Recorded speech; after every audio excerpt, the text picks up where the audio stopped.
Welcome to the Inclusions Effect. Stories of hope where hearts connect. Side effects may include joy, advocacy, and inclusion too.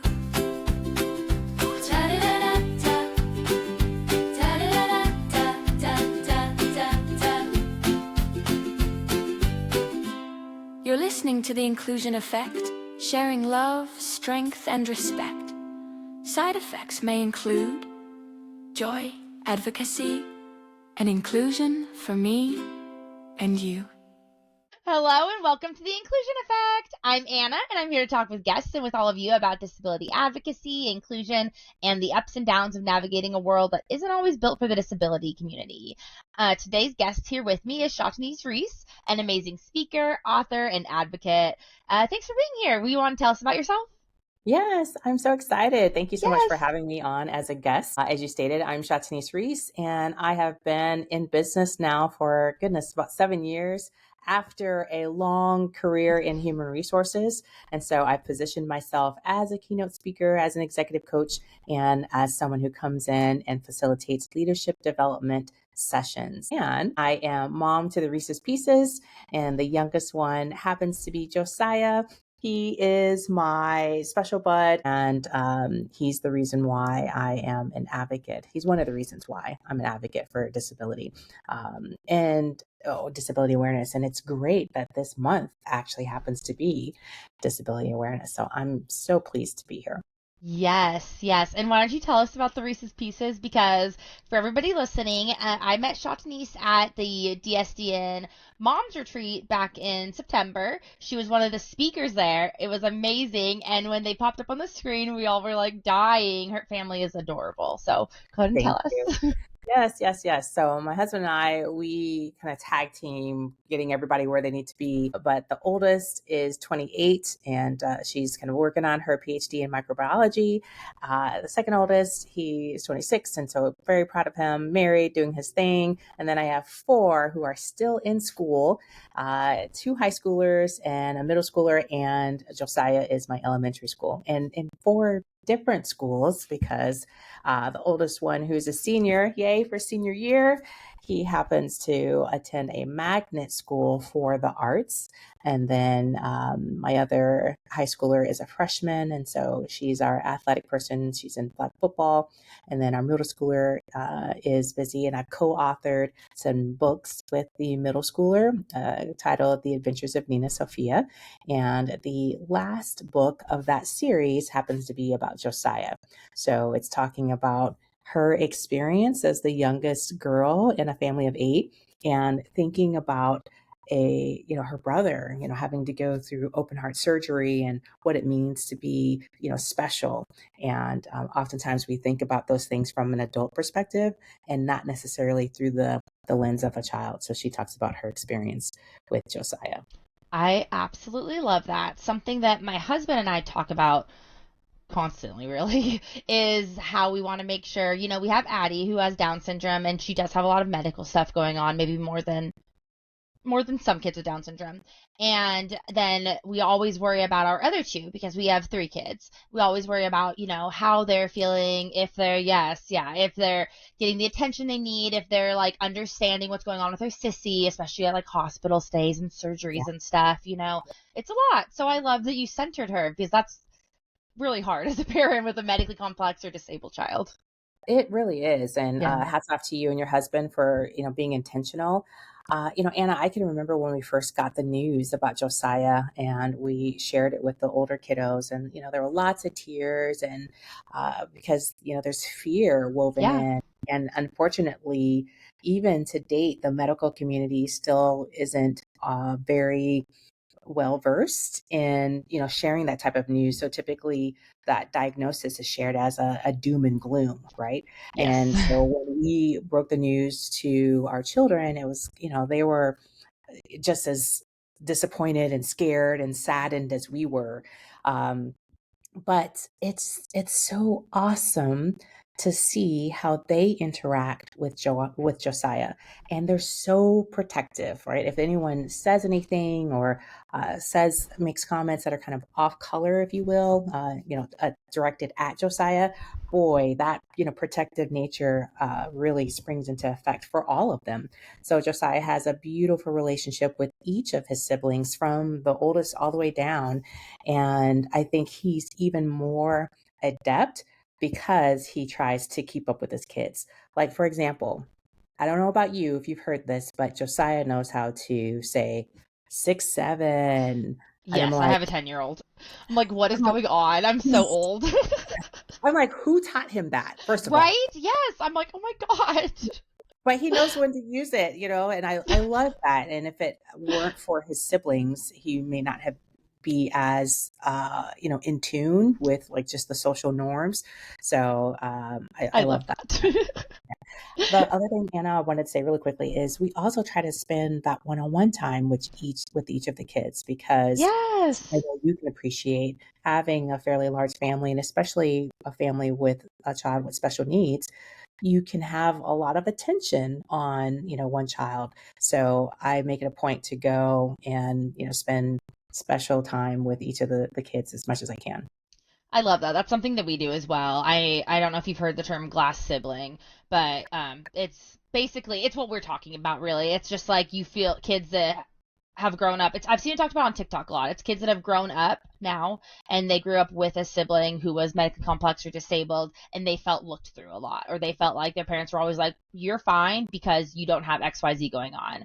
And Yeah. so, like I said, my husband and I are always very intentional about it, and obviously you and yours are as well. And I think that one-on-one time is like one of the biggest things you can do to combat that, because everything's not always focused on we have to pack our medical bag and go do this and we'll stop at the doctor's and then we'll do this. And, it's me and my 10-year-old going to get our nails done, me and my 4-year-old going to pizza, things like that. I think that's really important. So I love Yes, that.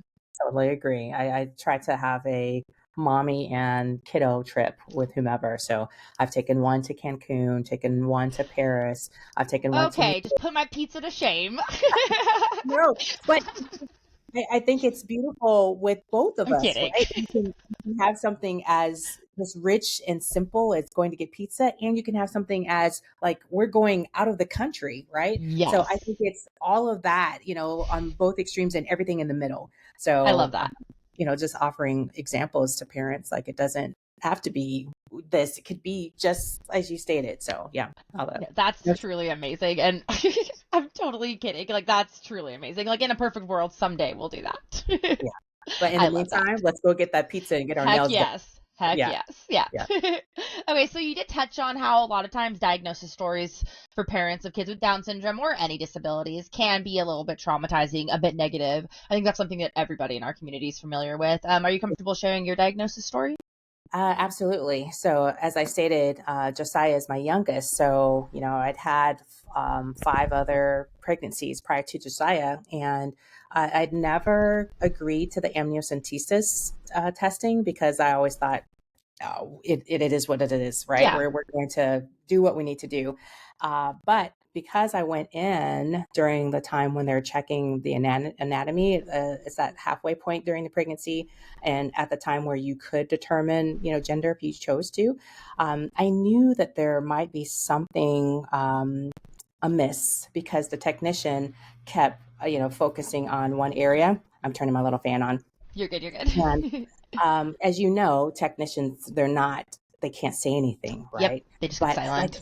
I just Hmm. felt it. I just felt like something was going on, because they were hovering in one area during the testing. And so I still remember to this day where I was when I got the call, and they said, Mrs. Reese, you need to come back in for testing. There's something going on with the baby's heart. Anna, I cried. Like, I was in the office, I was at work. I went to Oh, next door to my colleague's office, and I just burst into tears. And so, like, she called another colleague. So all 3 of us, we were just in the office. I was just crying, and they were covering me with prayer. And so my husband and I, we went into the next appointment, And they said, we need to conduct the amniocentesis testing. And so that was terrifying to me to like see it on screen and to see the needle coming in, like Oh, just at a yeah. certain point. I did it too. Yeah. Yes. Oh, And so they said there's a 99% chance that because of the heart issues that we're seeing, that Josiah, that your child will have Down syndrome. Um, if you talk about your heart like just dropping, right?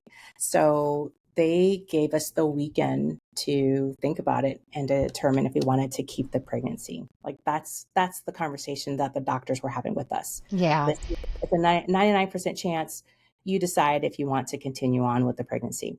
So it wasn't even a discussion for us, in terms of my husband and what we were, wavering through.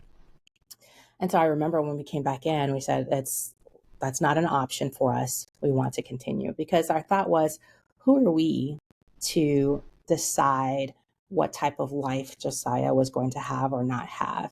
Now, we were, of course, we're thinking about all of our previous experiences with individuals with Down syndrome or what we'd seen in the news. And of course, that fear, that uncertainty was what was driving, those emotions. And I actually was clinging to that 1% that Of maybe course. Josiah would not have Down syndrome, all the way up until the time that he was born. Again, just being fully transparent.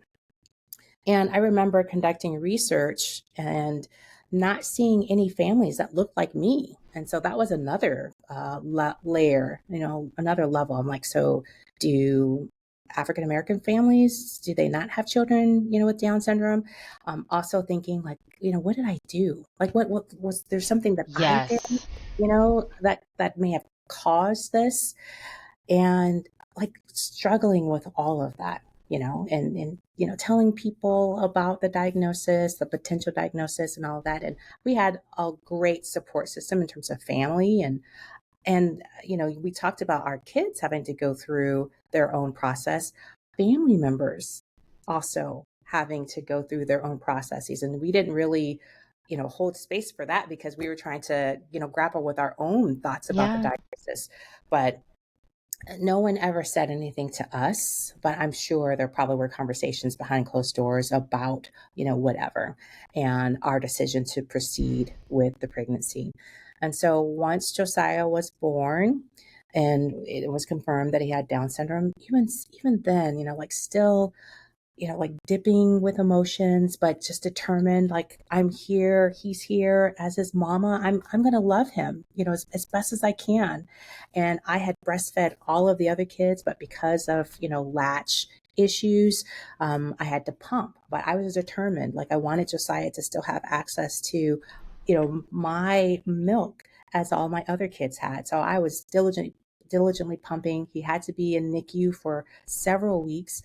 Gratefully, he didn't have to have open heart surgery as he was born. So he was given time to actually grow. And so it was at 4 months old that he had to undergo open heart surgery. One thing before I talk about surgery, Yeah. leaving the hospital without my child was one of the hardest things that I had to do. The second you said that, I have goosebumps. I have never experienced anything harder. I could cry right now. I never have experienced anything worse than that. So I'm at home, right? It's 9 o'clock at night. And because, at that time we couldn't actually stay there physically in the hospital. And I'm just thinking about my baby, there in the hospital, trusting him to strangers, literally, the medical team, and knowing that he's not here with me. I cried, that first night, but I was determined to be as strong as I could, to make sure that I was up there at the hospital, being able to touch him, to know, so he knew, we're here, Josiah, your family is here, and making sure that the kids came up so that they could see, like, this is our new, baby brother, and allowing them to hold him. So I have pictures of all of that. And so then fast forward to the surgery. They didn't adequately prepare me for the time after surgery when I would come into the room, the recovery room, and to see little baby 4-month-old Josiah with all those tubes like coming out of his body, and he's, heavily medicated, so of course he's not awake. I just, I almost fell to my knees. It took a nurse that was there with me, because only, like one parent can go back at a time Mm-hmm. to like catch me, because I was just like, oh my God, you don't want your kids to hurt at all. And I was just, I just wanted to hold him, but of course I couldn't, because he was so connected to all of the machines. And so there's a picture that I have of Josiah and this little Elmo stuffed animal that we had tucked next to him, just as a reminder that he was not alone. So Oh. it's been a journey. It really has. Yeah. Yeah. Yeah. I relate. I don't think that if you haven't been through it, it's hard to convey what those feelings are like. Having to leave your child, having to trust them with strangers, Addie was after COVID, so there was all these different rules. My kids couldn't come see her, actually. It was 18 and over, and it was only one person at a time, which was also horrific. When we got to the PICU later on, Addie was in the PICU for a while too. Then we could have 2 adults, but still my kids couldn't come see her. So yeah, it was just all really, really hard. So I completely relate. That's not something that you can explain to somebody. How did your kids, because you have, 5 other kids at home, how did they handle all of that? They each handled it differently. And so our desire was that the kids would be with us whenever we went into labor. And so, like the whole family, we were there in a family birthing room. And so, because of Josiah's heart issues, it was actually around Mother's Day that they're like, I went in for a regular checkup. They said, you need to go to the hospital like right away. Me being the mom that I am, I'm like, can I get my hair done first? Right. Those post birth pictures, like we got to look cute, Uh-huh. right? Um, Uh-huh. because it wasn't a situation where they're like, it's critical, like you have to Yeah. go by ambulance right away. So, like my mom was there, my mother-in-law, the kids. But because his heart, kept dipping, they had to rush us to have a cesarean delivery. And I'm like, really, Josiah? Like I had been given all of the kids, prior to, vaginal births. And so the last one, Of cesarean. And course. so they were there, the kids were there. And so they were rushed to another room with my mom, who was actually there. My mother-in-law had been there, but had to leave. Because of how long we were in the hospital. But I share all that to say that my oldest was in high school at the time, and she was supposed to be at school taking a test. And so she had to tell her teachers, like, my mom is in Yeah. surgery. This is a really life altering situation for our family. I'm not going to be there to take that test. And so they were all like processing because of wherever they were in, their development. And so now, to look at them, as I stated, the 2 adults and then the other 4, like it's just, peas in a pod. They're, trying to make sure Josiah is taken care of and cheering him on, and really excited for, everything that he does in terms of accomplishments. And, Josiah is sometimes a little loner. So he'll go off into a room and you can hear him playing with Spider-Man and, his other toys. And so I'm grateful that he can be okay, solo, but also integrated into the rest of the family just as nicely. So I love that. Yeah. That's great. I would be remiss if I didn't also say, dads also have, a part in this. And so, my husband had to go through his own journey, and, he was connecting with various organizations, even though I wasn't ready to do that yet. My thought was, if I'm connecting with these organizations, then that's actually admitting, that Josiah has a diagnosis. So again, full transparency, just dealing with my own denial. And so, he was getting connected. He was doing research. He was trying to make sure he understood what was going on. Um, Being at the New York City Buddy Walk earlier this year, that was the first time that I got to see Josiah with a gazillion other people who looked just like him. And, and I was just so emotional for that moment. He's just Yeah. dancing and doing his thing as well as everyone else. And like, I want that more for him, because I think representation absolutely matters, right? Absolutely. Absolutely matters. I agree. I agree. I completely understand. Me and my husband had similar journeys but swapped. So the second it happened, that very day I went and joined groups. I went and the day we got the diagnosis. I had a prenatal diagnosis. I am a planner. I wanted to know everything. I joined DSDN. They have a pregnancy group literally the day we got the diagnosis. I was like 12 weeks pregnant. And my husband was the opposite. He's like, I need to think about this. I need to absorb it. Like, I'm excited and this is our journey, but I want to sit with it, you know? Yeah. And I also love that you mentioned the denial that you had, because I'm really passionate about talking about the good and the bad, because I think that's so important. I don't think that we should be keeping that quiet, because more parents are going to go through that. Mine, like I said, I right away, I was like, okay, I'm going to Google everything. I'm going to join all the groups. I'm going to do all the things. I'm super advocate mom, even though she's in my tummy and little still, you know, that was immediately, I was like gung ho. I made like a birth announcement, including Down syndrome in it on social media. You know what I mean? Mhm. But I was so scared that when she came out and when I held her, I would feel differently. Like it wouldn't be the same. My connection would be different. And that is like really ugly. That's ugly to admit, you know what I mean? But it happened and that's Yeah. how I felt. And if somebody's feeling denial or if they're feeling like that, and that wasn't the case, you know, of course it wasn't the case, Yeah. but that's how I felt. So I don't want any other parent to ever think that they're the only ones thinking those things, Yeah. because it's so scary and it's such a unique personal experience. So thank you for sharing. Yeah, you're absolutely right. And the reality is, depending on where we are as parents, that absolutely has an impact on our children and the experience that they can have. So Mm-hmm. I was way on the side of, Josiah can do like everything. Like Josiah, we're not going to box him in or pin him to his diagnosis. And you can go so far as to almost denying the other side, right? And the other side being his diagnosis in terms of who he is, the reality.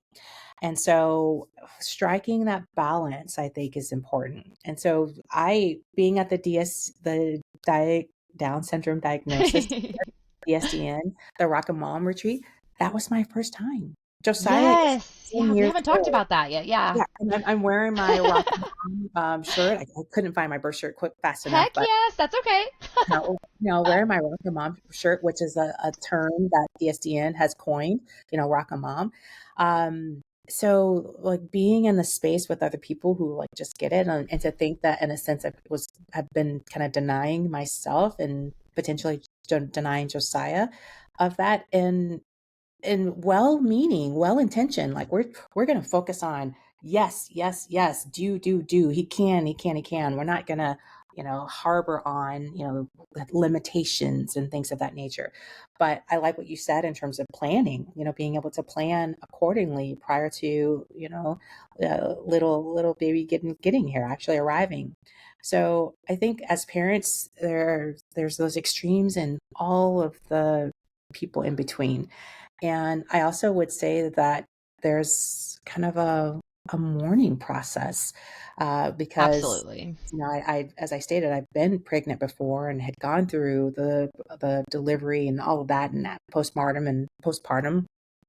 So grieving, kind of mourning, like this is who my child is. My thoughts of who he may have been or would be is different. And so I think about those where their first child is someone who has a Down syndrome diagnosis. Yes.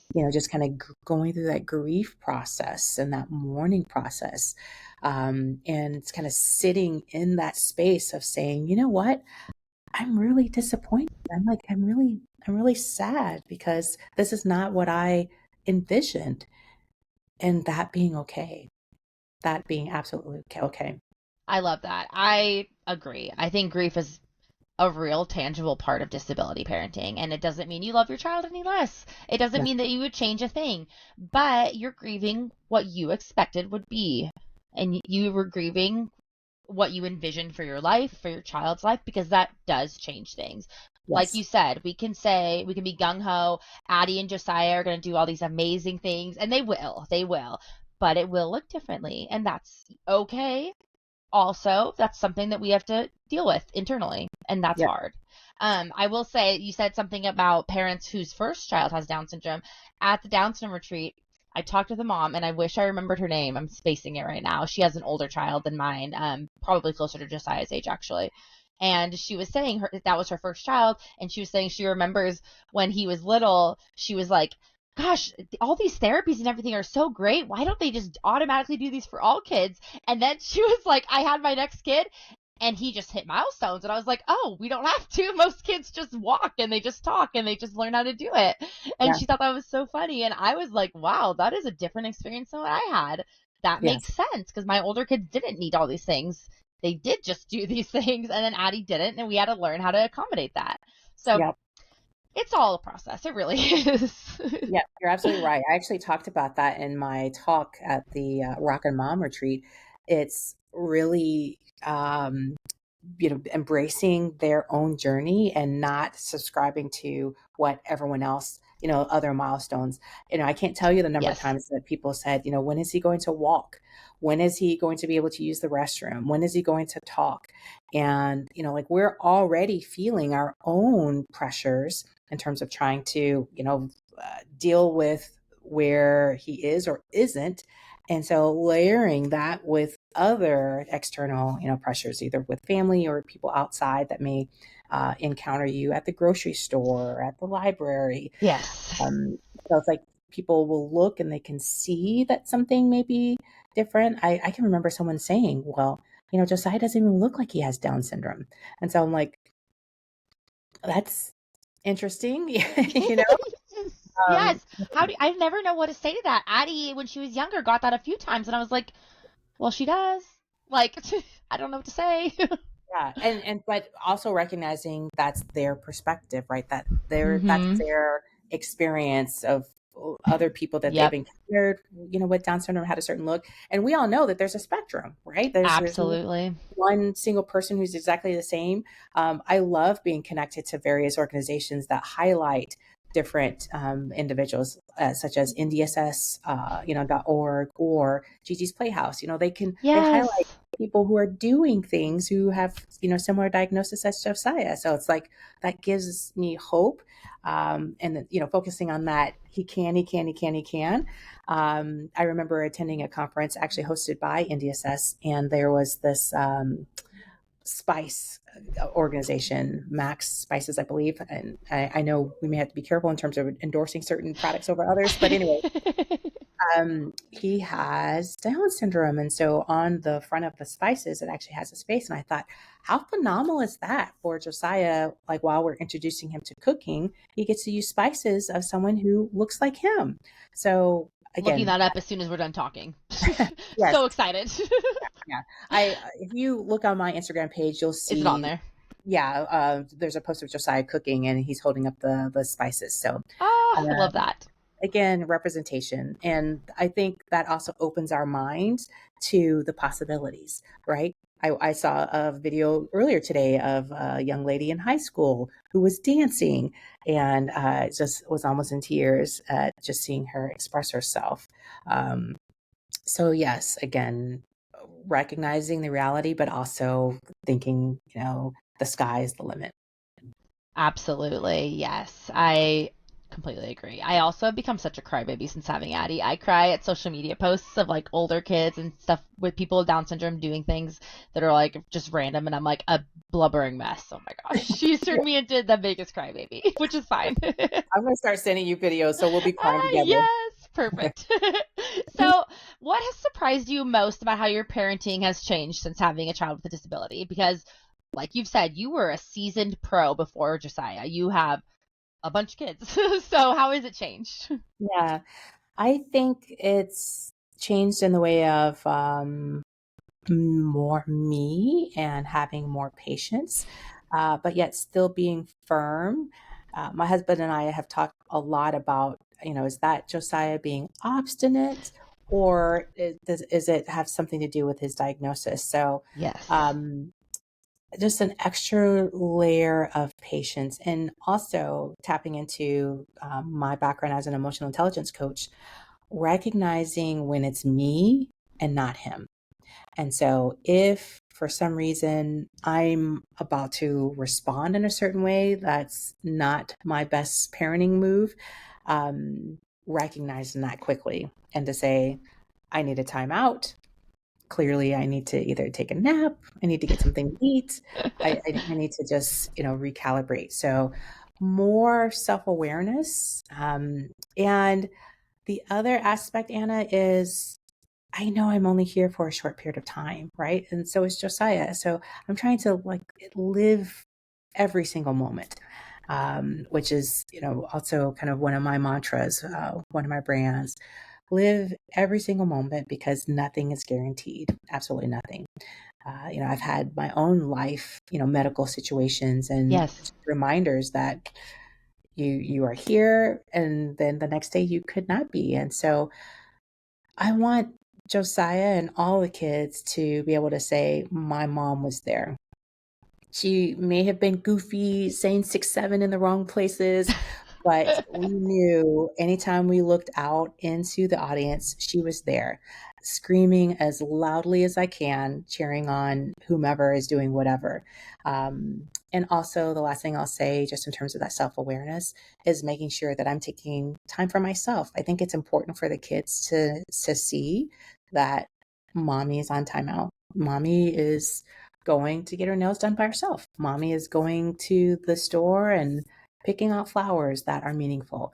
I'll tell Josiah, I said, Josiah, I just need to take a nap for a couple minutes. So you go ahead and sit here, watch your YouTuber, your favorite YouTuber, and I'll be right back. I'm taking a nap.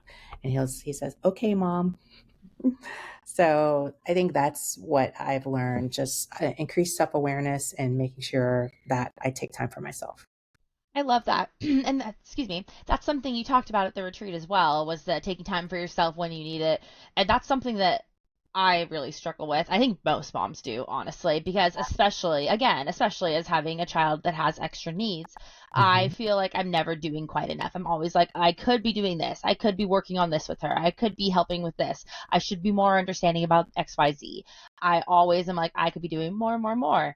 But if I'm burnt out, I'm going to snap at the kids, or I'm going to miss something silly, or whatever it may be. So I think that's invaluable advice. Really, really it is. Like taking a moment, even if it's just a 5-minute nap. Yes. And you're right. It's so hard for us as moms because we do feel as if we are being pulled in so many different directions and that we do need to show up because if we don't do it, then no one else is going to do it like we do. So it's important for us to find our tribe and we get to define that support group however we want to. It doesn't always mean that it's family. I've found that oftentimes it's not family, it's other people who are close to us. Now, I've had that question before, well, hey, Shatnese, what about when you live in an area and you don't have family near you? Then the onus is on you as parents to try to cultivate those relationships. And I get it because, children, first and foremost, that you can't trust them with just anyone, but those children with diagnoses, that's an even extra layer of, kind of protectiveness that we have as parents. So I totally get it. The reality is, if we don't have that support system, if we don't take that step back and take care of ourselves, as you stated, we'll be depleted.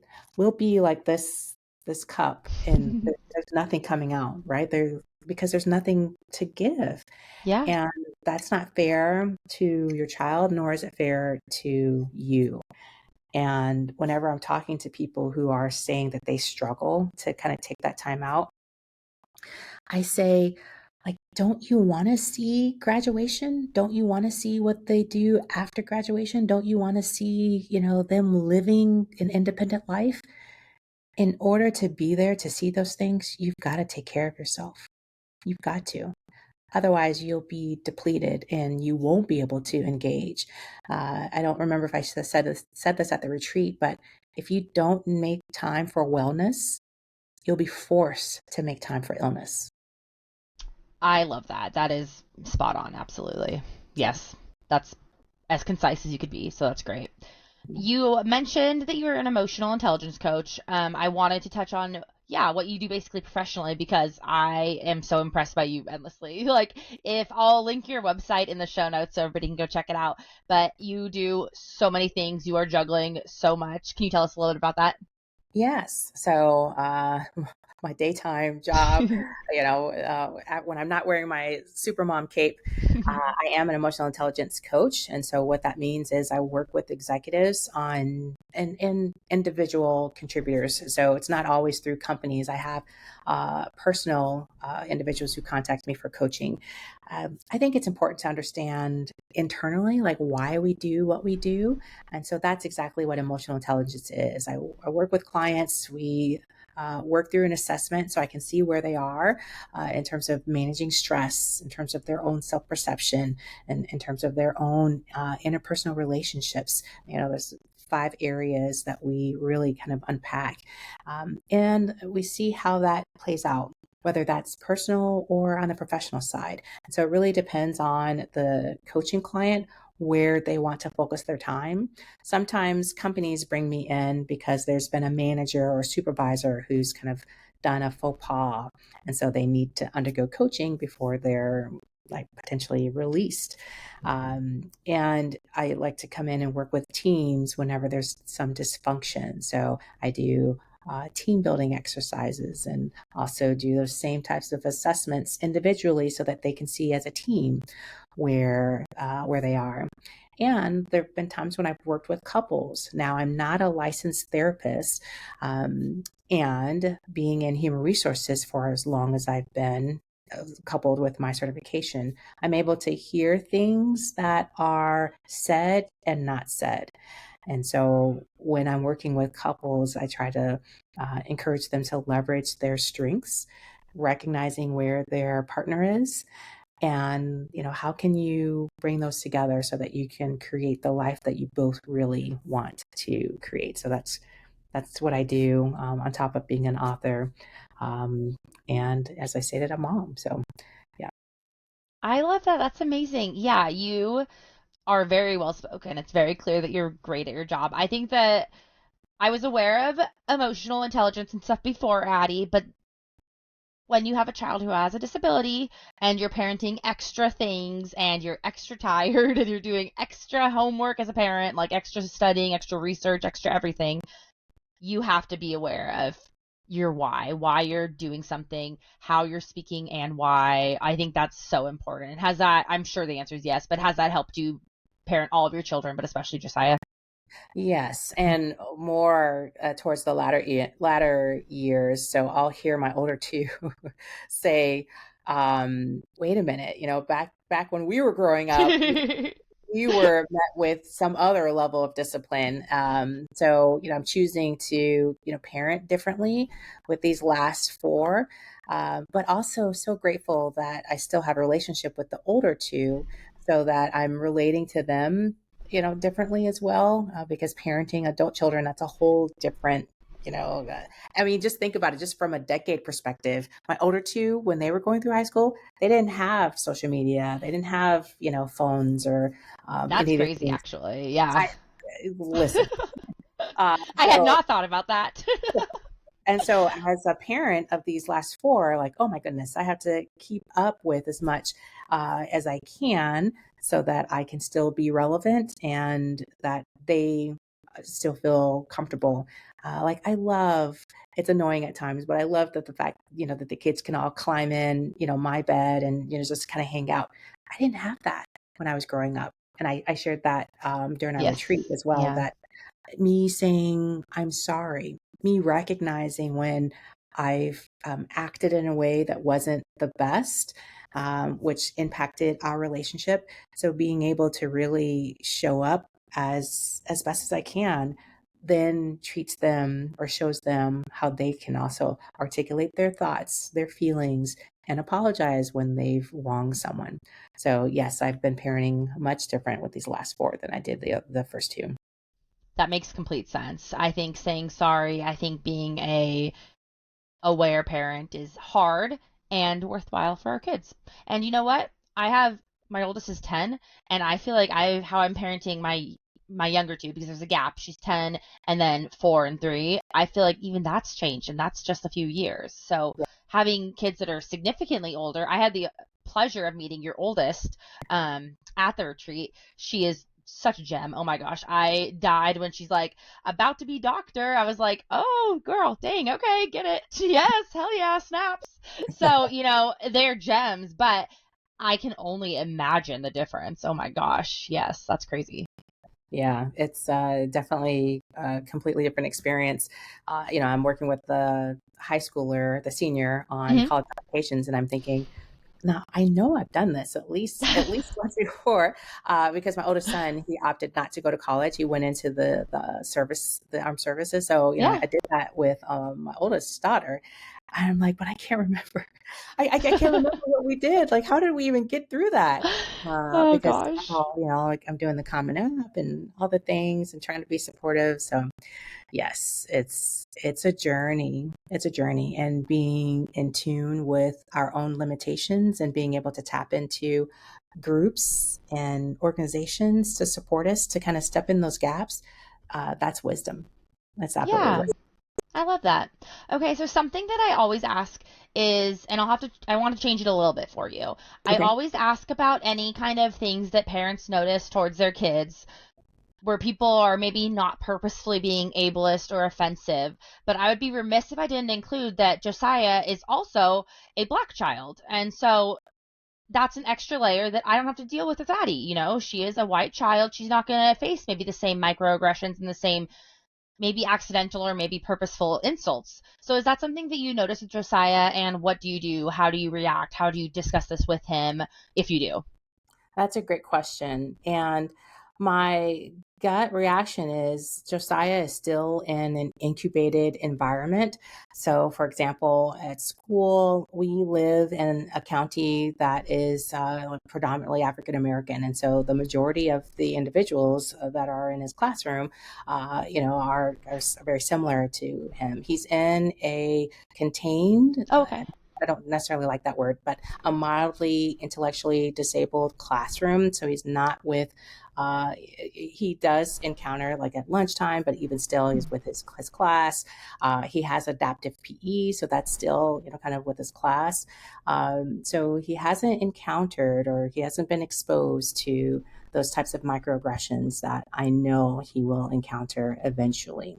And some people may say, well, Shatanice, you say no. Are you like looking for the wrong, or the worst in everyone? The reality is it's there. Like that's a part of who we are as Americans. It's a part of who we are as the world. So my job is to make sure that he is prepared. And how would I prepare him? To make sure he knows that he is the best person. He's the best Josiah. He's loved.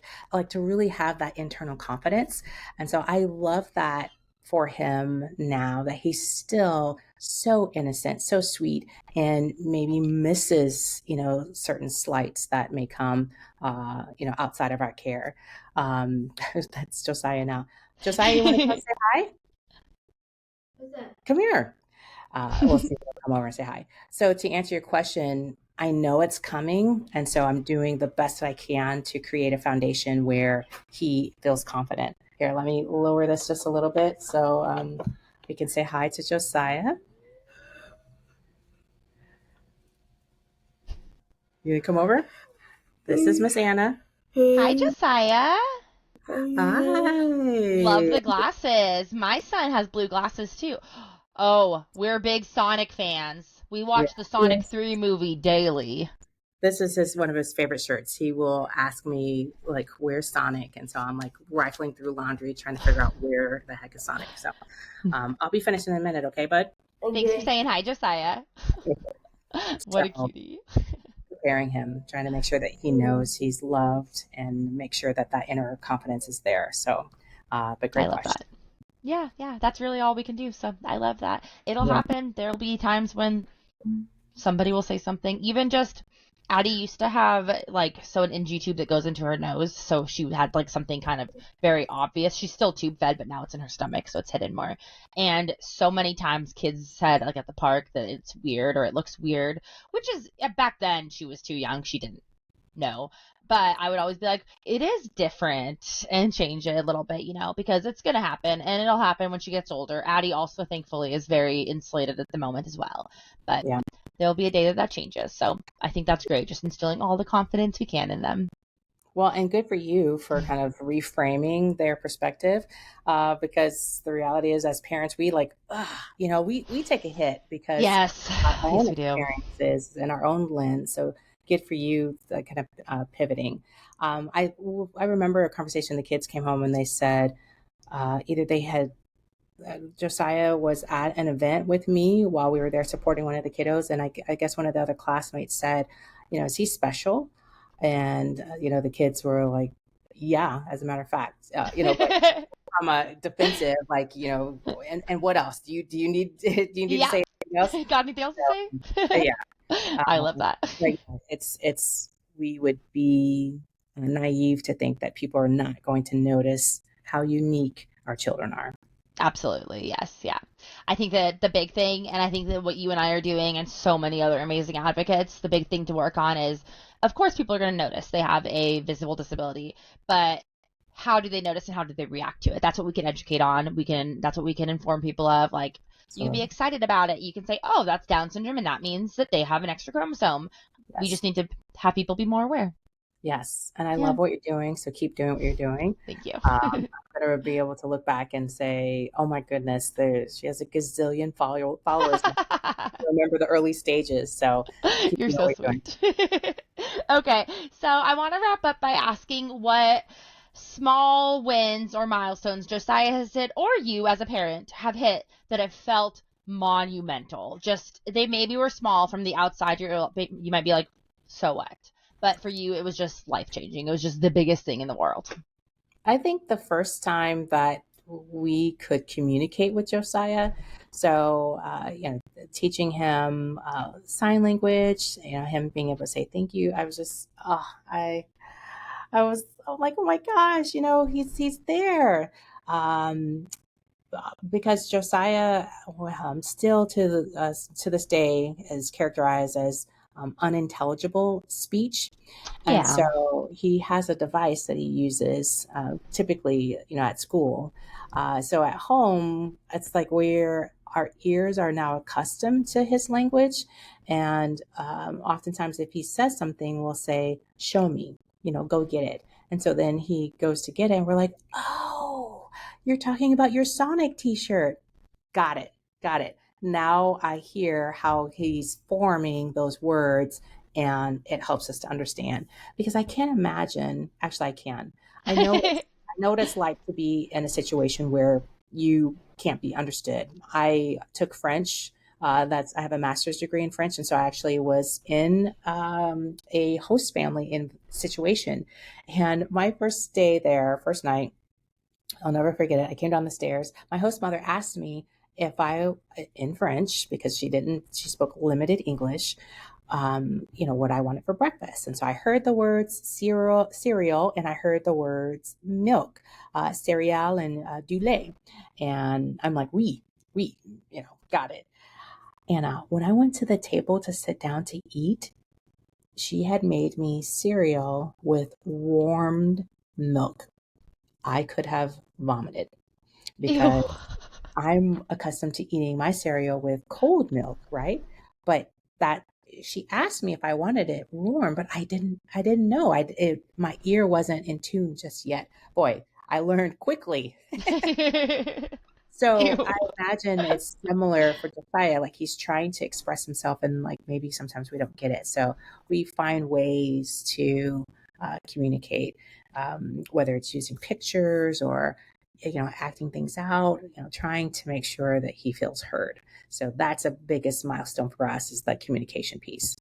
I love that. Addie's just 3.5 and still nonverbal, and that's something that we really struggle with a lot too. She's pretty good at sign language, so if we ask yes or no questions, she can answer that pretty easily. And then we do a lot of point to it, or where is it, or what is it this or this that you're trying to tell us? So yeah, I think that'll be probably on my list as well when we get to that point where we can really Yes. communicate well. Yeah, I agree. And Okay. again, back to that emotional intelligence that you were talking about for parents, it can be really frustrating to try to understand because you Yes. understand, but okay, we'll try it again tomorrow. We'll try it again later. So again, but yeah, please. Yeah, that's great advice. It really is. If you could give any advice to a mom who's new on this journey, what would it be? Embrace where you are. It's your journey. It's not anyone else's.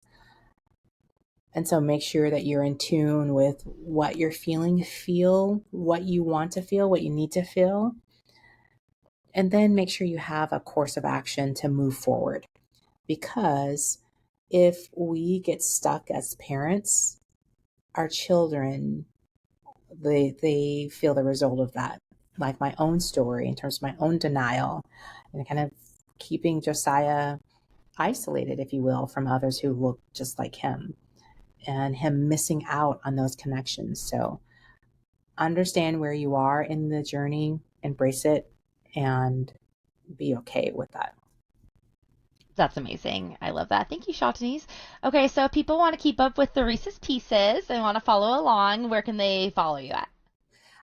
Look on social media under Shatanice Reese. So I'm on Instagram, I'm on TikTok, I'm also a professional side on LinkedIn, for all my coaching aspects, and also Shatanice Reese via Facebook. So a lot of my fun posts, family posts, can be found on Instagram, but I have those other areas as well. So Shatanice Reese. Perfect. And I'll have that all linked in the show notes for anybody that's interested. Definitely follow. Her family is so cute. I cannot recommend it enough. Okay, everybody, if you've made it this far in the episode, please follow, leave me 5 stars, share this podcast with a friend or two, follow me on social media at The Inclusion Effect on TikTok, Instagram, and Facebook. And thank you so much to everybody for helping me build this community of passionate advocates. Thank you, Shatanice. Yay! Thank you, Anna, for everything that you're doing.